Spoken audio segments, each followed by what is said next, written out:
When I was 15 years old, my father died of complications following triple bypass surgery.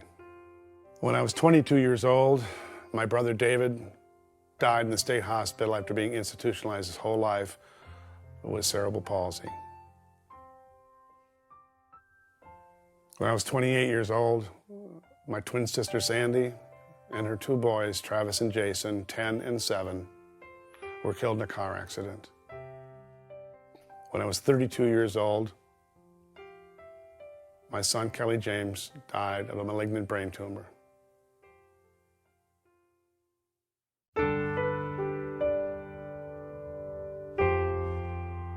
You just don't give a rip. You just don't give a rip, and nothing. You don't want to eat. I remember when I'd be eating, and after I got done eating, I would feel horrible. My stomach would hurt, and I'd feel guilty for eating. Like, why should I fill myself up when I don't care about even living? Why should I even eat? And I felt nothing had meaning. Coffee tastes tasteless, beer it all tasted like water. There was no taste, there was no color. Everything is just gray. People are uncomfortable with our pain, and they don't want us to hurt anymore. But they're uncomfortable with being in the same space with our pain, and they don't know how to deal with it either. So they come up with, in life, everybody's got to have a pat answer, a quick answer to give somebody. And so they're just going to give some advice that they've heard, whether they know what the meaning behind it is or not. They just give it out. And like, God needed another flower for his garden. Oh my God, and it's a horrible thing to say. Or to a woman that has lost a baby and said, you can have other children.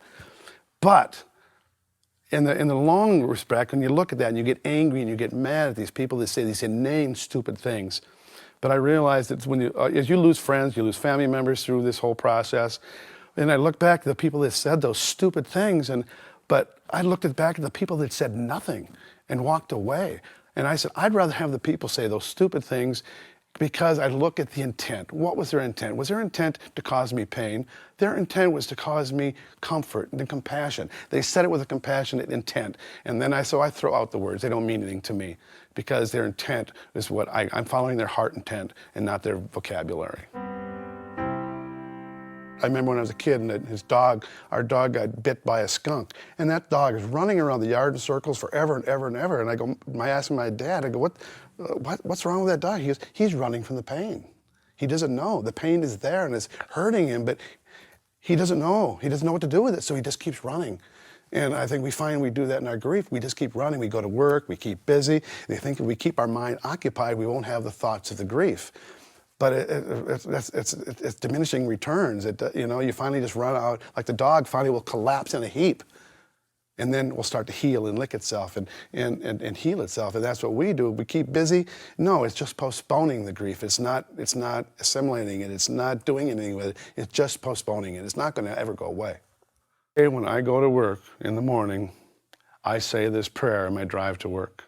It gets me going. It jumpstarts my day. It's a St. Francis of Assisi prayer.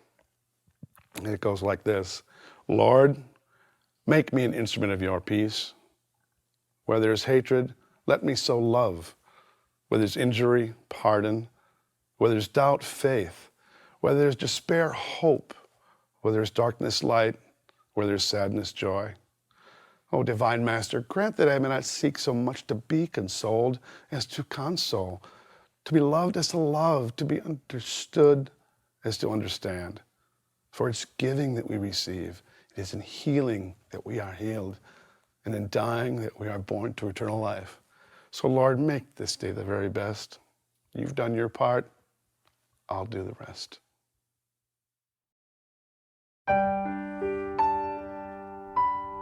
We honor their life by the way we live ours.